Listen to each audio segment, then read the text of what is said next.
Hey friends, it's Megan, and I am here to talk to you about accessibility in action. It's a new video series we're starting, so forgive me if we are making it weird right off the bat because remember, Megan does things instead of plans things. Just kidding, that's a terrible thing to say. All right, so the point of these videos is to give you a real world example on a real website of real accessibility barriers that impact people of all types, of all ages, of all sizes, of all shapes, of all ability levels. And we want to show you how you can fix some of these really, really easily, okay? So I'm gonna share my screen, not that screen.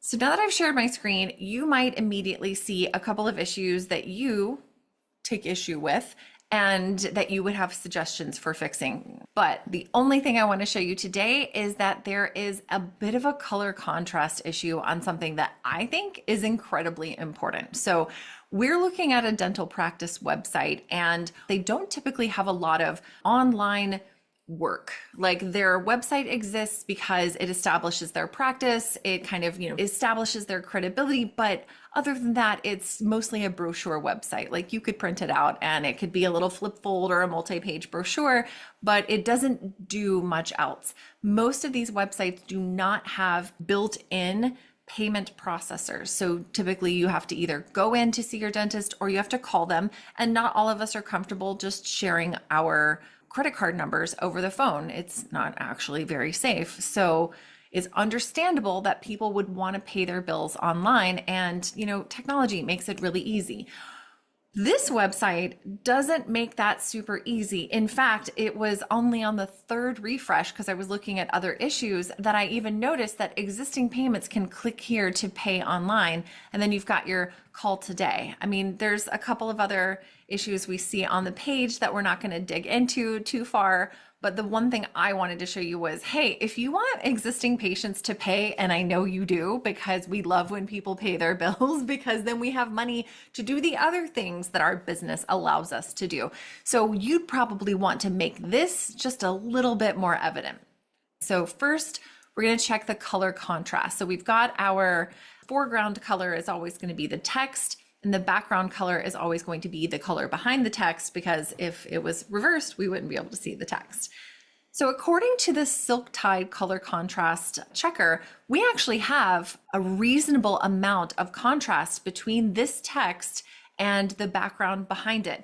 At a glance, me personally, I didn't think that that had enough luminosity to truly be distinguished between the text and the background color, but it technically passes. It passes for normal text, large text, and graphics. So we don't have any problems with this color combination.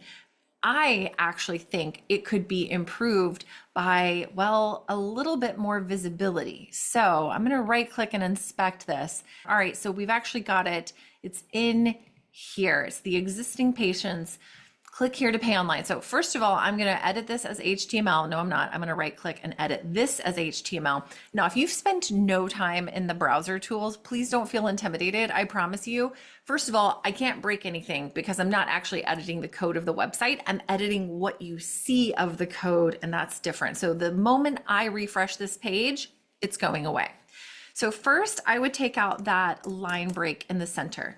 And then second, I would take the lettering out of all capital. So all capital makes it just a tiny bit harder for people to process information. So I'm saying, let's make it a little easier to read. And I put it all on one line. Like I'm actually gonna delete this temporarily because we're just gonna delete that. All right, cool. We're going to take that phone number off because it's not super helpful to us right now, but we really love when our current clients pay their bills. So first, we're going to say span class. All right, is that the space? No, I think it's this. And this is the background color. Let me check that. Ooh, ooh. Boop, boop, I said. All right, so its natural color is black. We added the color, and color in our CSS down here means the text color. Background color is always identified as background dash color in the CSS styles. That's just what you're aiming for. Okay, so what I'd actually like to do is it here, div class header, div class row, container, relative header. All right, so what I'd actually like to do is grab this color. That's not gonna be awesome. That's okay. We're gonna grab this and we're gonna take it over to our relative container. We're gonna add to element.style. We're gonna say background color. Just kidding, background dash color. Then I'm gonna paste what I copied. Background color is that. Now it didn't grab my, oop, I probably should have done it on the row. Let's take that off. No, give me all these details. X. Yeah, okay, perfect. I'm gonna take it up to that row. Here's the problem, is it might target every row. All right, nope, we got it. All right, so let me get rid of that color. And then I'm also going to say font weight, 600, make it a little thicker, and then font size. Something else I noticed was that it is like a 0.7 M font. And typically, even though I haven't looked at like all of the style sheets, typically 1M or 1rem, they are not the same thing.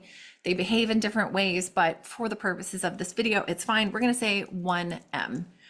So it's just a little bit bigger. Actually, I think I'd like to make it like 1.5. We want to give them like, hey, this is information. Maybe 1.5 is a little big, 1.25. So now we have a row across the entire page. That's a different color. It's very distinct against the background. The text is very distinct against that row color because we've swapped the colors. It's just a little more, for lack of a better term, it makes it pop. It's underlined so that we understand what we're seeing here. So that was very simple. I changed it in the browser, and I think that this is more effective to get people to click and go, oh, I know where to go to pay online.